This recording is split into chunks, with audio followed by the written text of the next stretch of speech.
Hello students, जैसे कि हमने पार्ट 9 बदलता जीवन भाग 1 की शुरुआत की थी, जिसमें हमने देखा कि किस तरह से औद्योगिकीकरण और आधुनिकीकरण और चिकित्सा के क्षेत्र में प्रगति हमारे भारत देश ने की और यहाँ पर किस तरह से डॉक्टर बाबा साहब आम्बेडकर जी का योगदान रहा।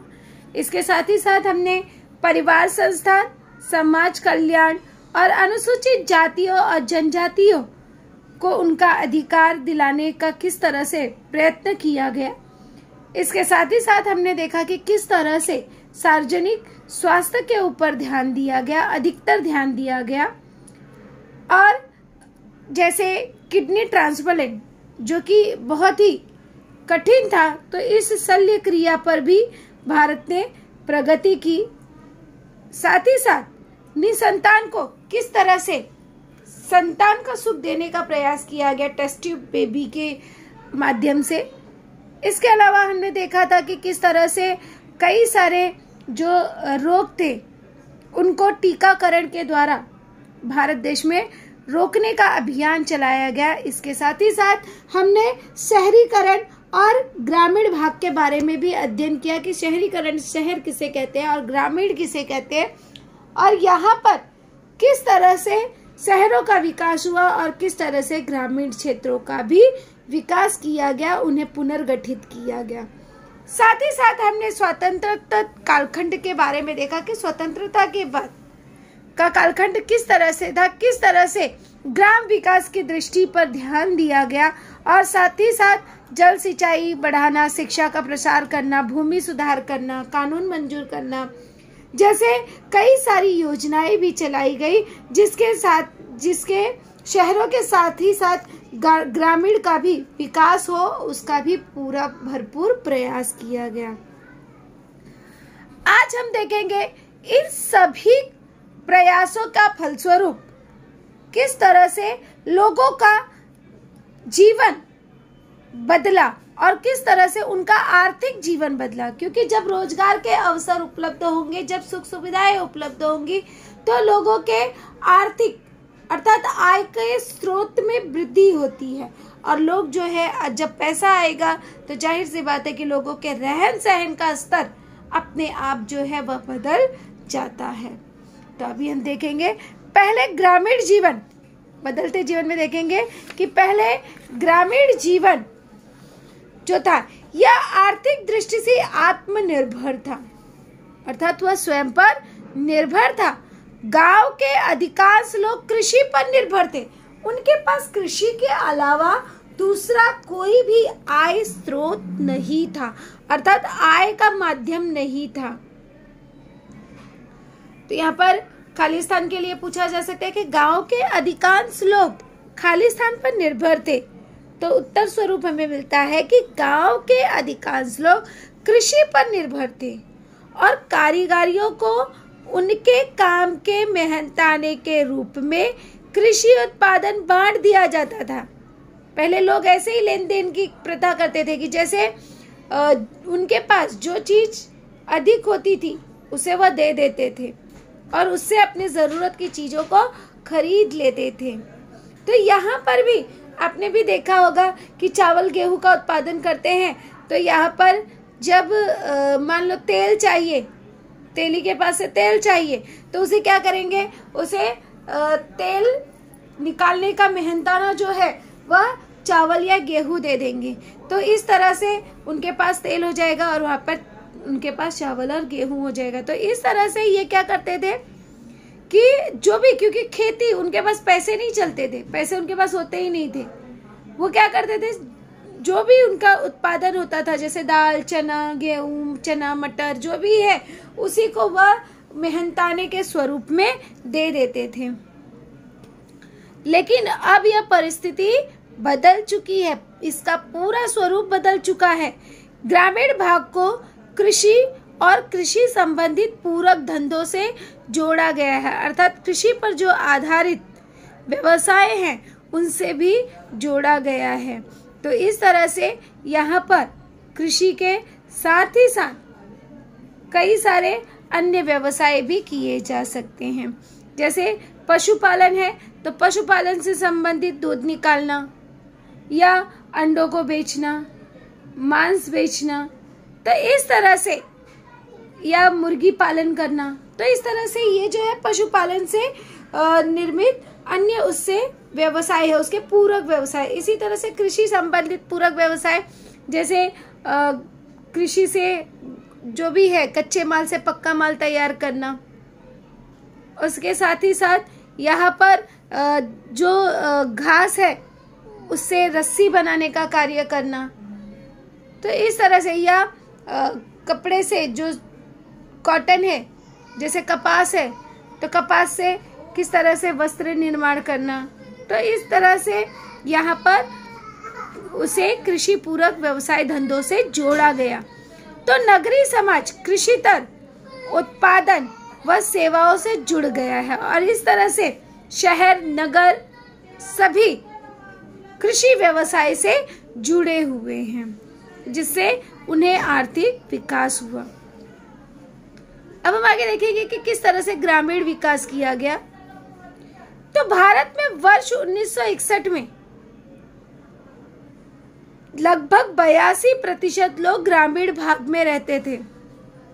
वर्ष 1961 में अधिक से अधिकतर जनसंख्या आप देख रहे हो कि ग्रामीण में निवास करने वाली है। तो 1971 में यह अनुपात 80.1% था, अर्थात यहाँ पर देख रहे हो कि 2% की गिरावट आई है। लोग जो है 10 सालों में 2% लोग कम हो गए कि जो ग्रामीण में रहने लगे, बाकी सब शहरों की ओर आकर्षित होने लगे। अनाज एवं अन्य कच्चे माल का उत्पादन कर शहरों की जरूरतों का पूरा करना, शहर के औद्योगिक विभागों को श्रमिकों की आपूर्ति करना, प्राकृतिक संसाधनों की देखभाल करना, ये सारे काम ग्रामीण भाग आज तक देखता और करता आ रहा है। यहाँ पे एक प्रश्न बनता है कि ग्रामीण भाग कौन कौन से कार्यों की देखभाल करता है। तो ग्रामीण भाग आज भी श्रमिकों की आपूर्ति करता है। जो भी प्राकृतिक संसाधन है तो प्राकृतिक संसाधनों की देखभाल करता है।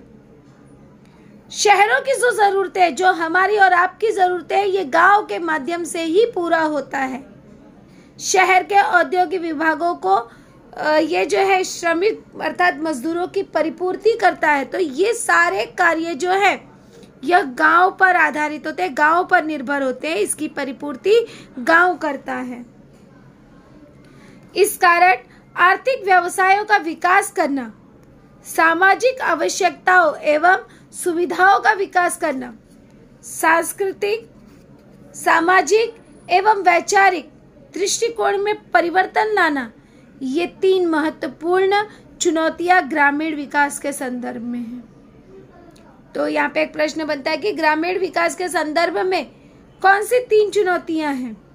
तो ग्रामीण विकास के संदर्भ में 3 चुनौतियां कौन सी हैं कि आर्थिक व्यवसायों का विकास करना, सामाजिक आवश्यकताओं की सुविधाओं का विकास करना और साथ ही साथ सांस्कृतिक, सामाजिक और वैचारिक दृष्टिकोण, वैचारिक अर्थात विचारों में परिवर्तन, सामाजिक अर्थात समाज में परिवर्तन और सांस्कृतिक अर्थात संस्कृति में परिवर्तन।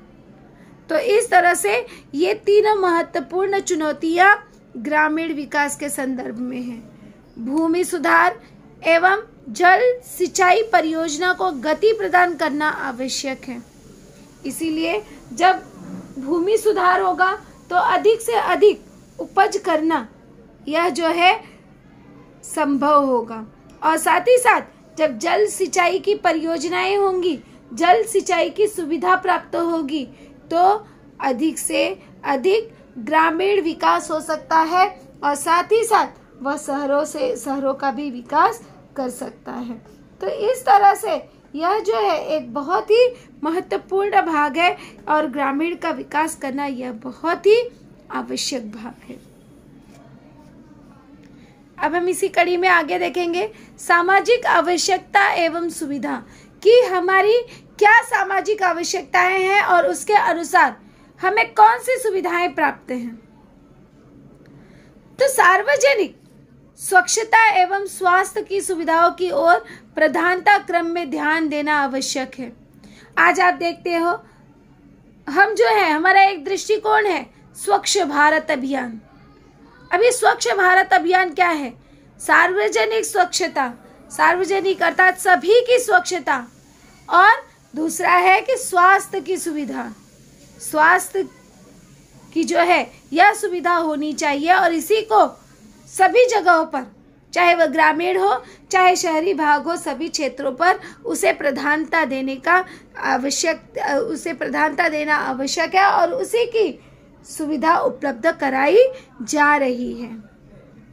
पेयजल की 12 मासी सुविधा, 12 मासी मतलब हमेशा, स्वच्छता गृह, बंद नलियां, सकरी सड़कें, ग्रामीण भागों में बिजली, औषधोपचार की असुविधा जैसे समस्याओं से ग्रामीण भाग आज भी घिरा हुआ है। अर्थात आज भी ऐसा देखा जाता है कि कई सारे स्थानों पर हमेशा पीने का पानी उपलब्ध नहीं होता है, स्वच्छता गृह नहीं होते हैं, नलियां बंद नहीं होती हैं, वह खुली नालियां होती हैं, सकरी अर्थात जो सड़कें होती है वो बहुत ही कम चौड़ी होती हैं, और ग्रामीण भागों में आज भी कई स्थान ऐसे हैं जहां पर बिजली की उपलब्धता अभी भी नहीं है या औषधोपचार की सुविधा नहीं है।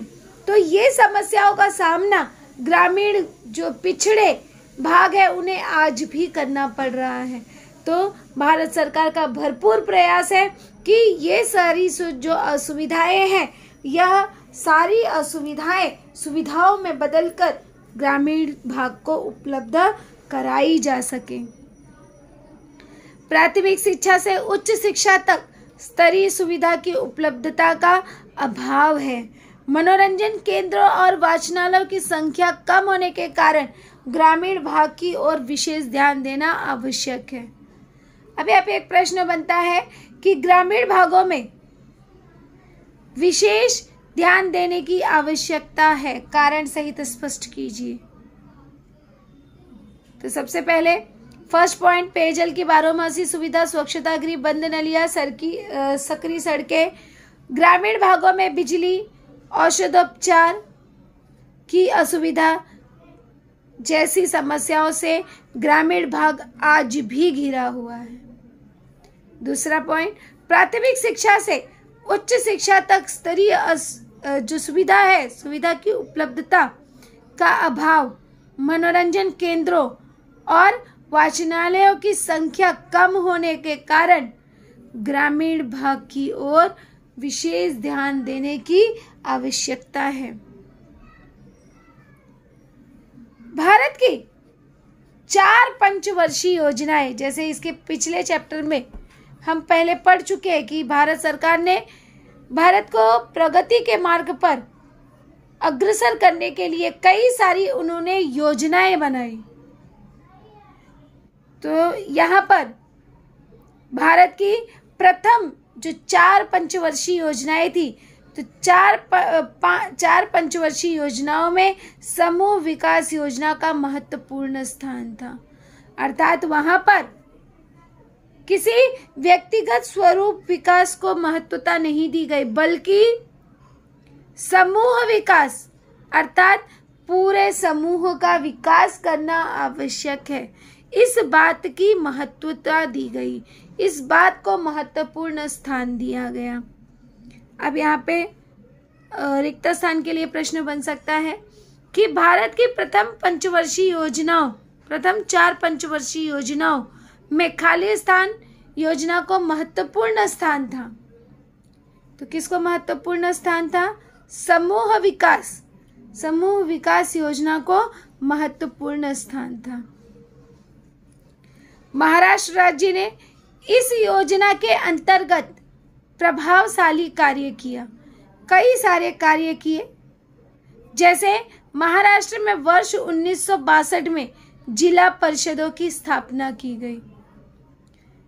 तो यहाँ पे एक प्रश्न बनता है कि महाराष्ट्र में जिला परिषदों की स्थापना कब की गई? तो उत्तर स्वरूप हमें मिलता है कि 1962 में महाराष्ट्र में जिला परिषदों की स्थापना की गई।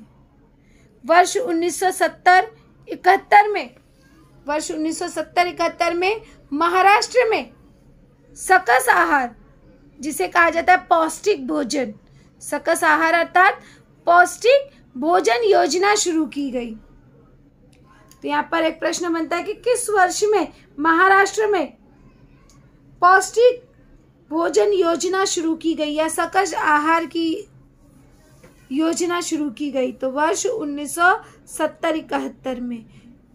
और एक तरीके से ये प्रश्न पूछा जा सकता है कि वर्ष 1970-71 में महाराष्ट्र में कौन सी योजना शुरू की गई? तो वर्ष 1970-71 में महाराष्ट्र में सकस आहार अर्थात पौष्टिक, जो पोषक तत्व से भरे हो जिसमें, तो पौष्टिक तत्व योजना शुरू की गई।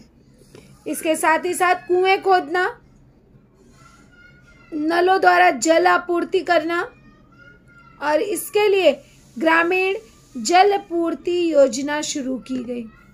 तो यहाँ पे एक प्रश्न बनता है कि ग्रामीण जल आपूर्ति योजना क्यों शुरू की गई?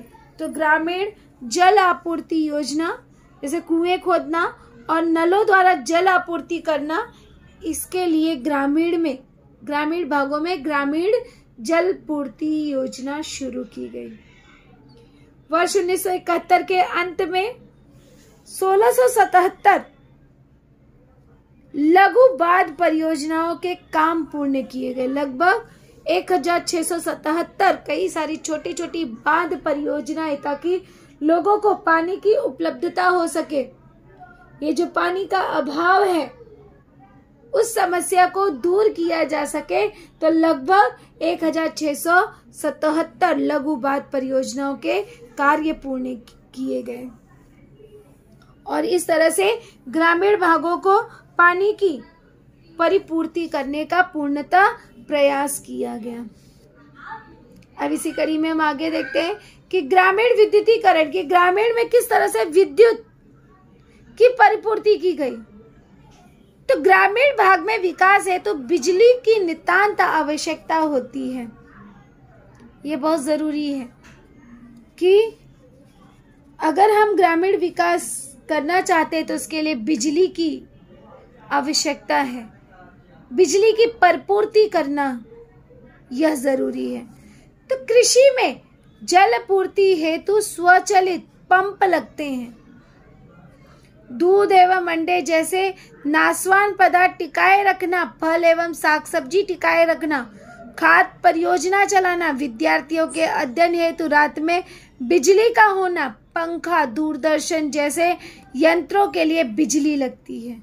तो जो भी है, अगर वो व्यवसाय कर रहे हैं तो उसके लिए जरूरी है कि बिजली की आवश्यकता है।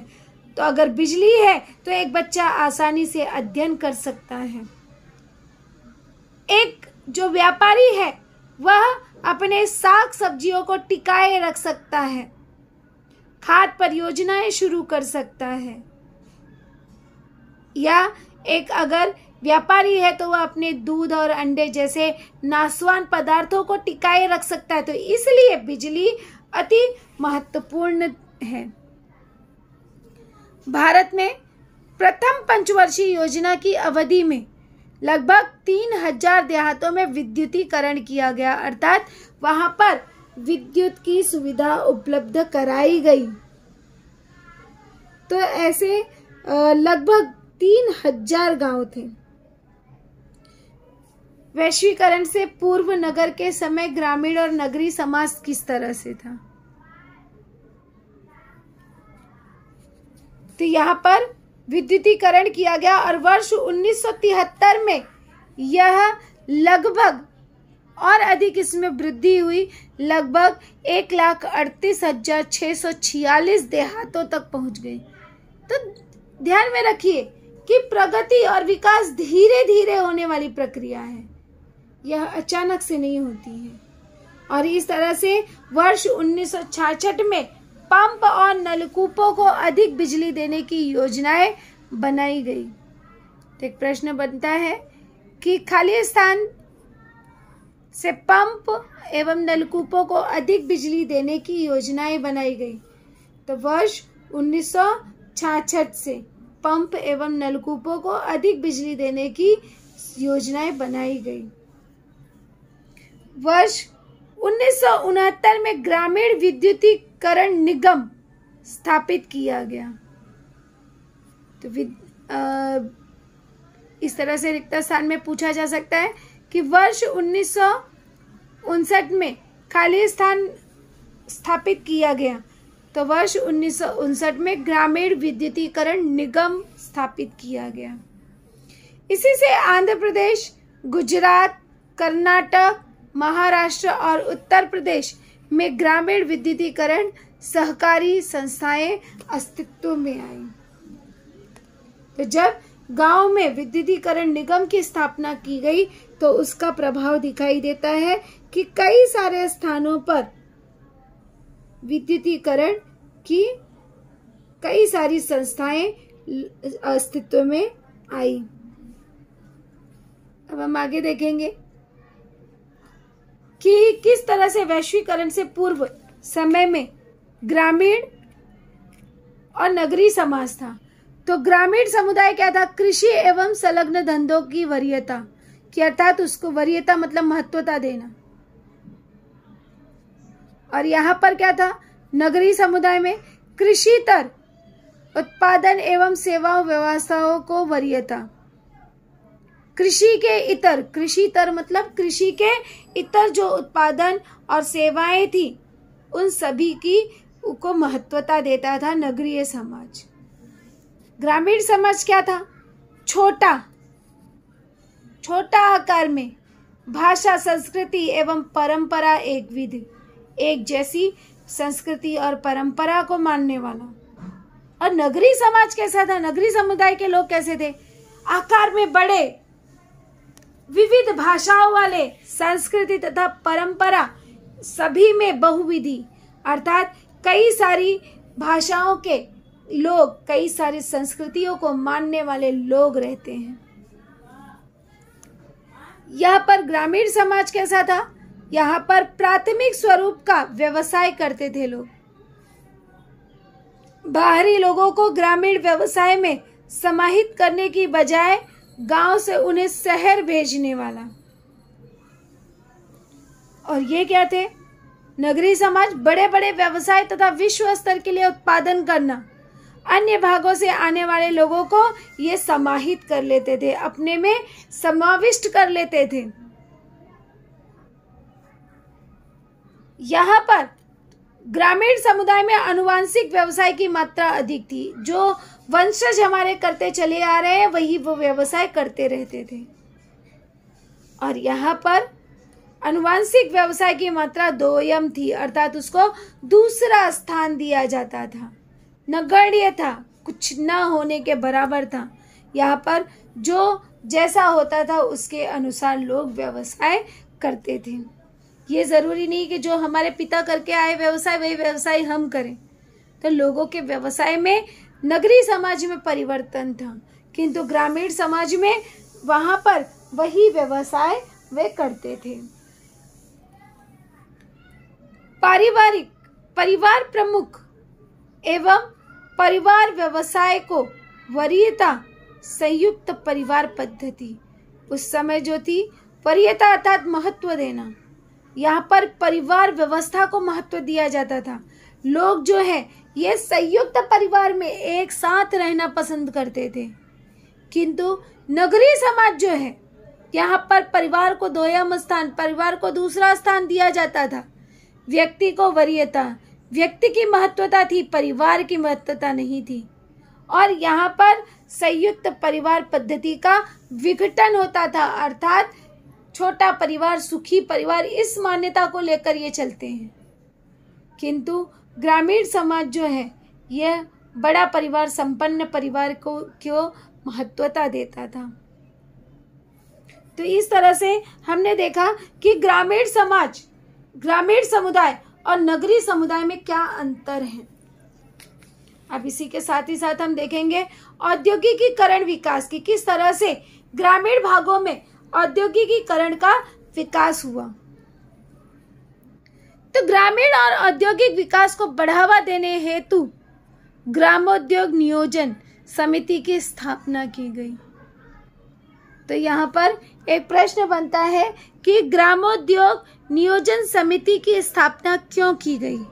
तो उत्तर स्वरूप हमें मिलता है ग्रामीण और औद्योगिक विकास को बढ़ावा देने हेतु ग्रामोद्योग नियोजन समिति की स्थापना की गई और वर्ष 1972 के अंत तक इस योजना में 1,06,000 लोगों को रोजगार मिला और इस प्रकार से ग्रामीण क्षेत्रों में प्रतिकूल परिस्थितियां अर्थात जो उनके अनुकूल परिस्थिति नहीं थी, तो प्रतिकूल परिस्थिति में रहने वाले जो विशेष बुद्धिमान विद्यार्थी थे, तो विद्यार्थियों को उत्तम शिक्षा अर्थात अच्छा शिक्षा प्रदान करने के लिए महाराष्ट्र सरकार ने सातारा, औरंगाबाद, नासिक और चिखलदरा में विद्या निकेतन नाम के छात्रावास माध्यमिक विद्यालय आरंभ किए। तो यहाँ पर एक प्रश्न बनता है कि ग्रामीण क्षेत्रों में बुद्धिमान विद्यार्थियों के लिए क्या प्रयास किए गए? तो सरकार ने ग्रामीण क्षेत्रों में प्रतिकूल परिस्थितियों में रहने वाले बुद्धिमानों को उत्तम शिक्षा प्रदान कराने के लिए महाराष्ट्र सरकार ने सातारा, औरंगाबाद, नासिक और चिखलदरा में विद्या निकेतन नाम के छात्रावास माध्यमिक विद्यालय आरंभ किए। इसके साथ ही साथ कोठारी आयोग की सिफारिश, ये आयोग बनाए गए थे जो शिक्षा से संबंधित नीतियां तैयार करता था, वह था कोठारी आयोग। उस आयोग को, उस संगठन को कहा जाता था कोठारी आयोग। तो कोठारी आयोग की सिफारिश के अनुसार महाराष्ट्र में राहुरी, अकोला, परभणी एवं दापोली में कृषि विश्वविद्यालय शुरू किए गए ताकि लोगों को कृषि के विषय में भी अधिक से अधिक नई जानकारियां दी जा सके। महाराष्ट्र द्वारा शिक्षा के क्षेत्र में किए गए कार्यों को देखते हुए यूनेस्को ने वर्ष 1972 में साक्षरता प्रसार गौरव का अंतर्राष्ट्रीय पुरस्कार महाराष्ट्र को प्रदान किया। तो यहाँ पे एक वाक्य के लिए यह प्रश्न बन सकता है कि यूनेस्को ने महाराष्ट्र को कौन सा पुरस्कार दिया और कब? तो यूनेस्को ने वर्ष 1972 में साक्षरता प्रसार अर्थात शिक्षा का प्रसार करने वाला गौरव का अंतर्राष्ट्रीय पुरस्कार महाराष्ट्र को प्रदान किया और इस प्रकार से स्वतंत्रोत्तर समय के आरंभ में उत्पन्न हुई बाधाओं को पार करते हुए भारत ने अपना विकास का लक्ष्य साधने की शुरुआत की और इस तरह से लोगों के जीवन में भी विविध प्रकार के परिवर्तन आए।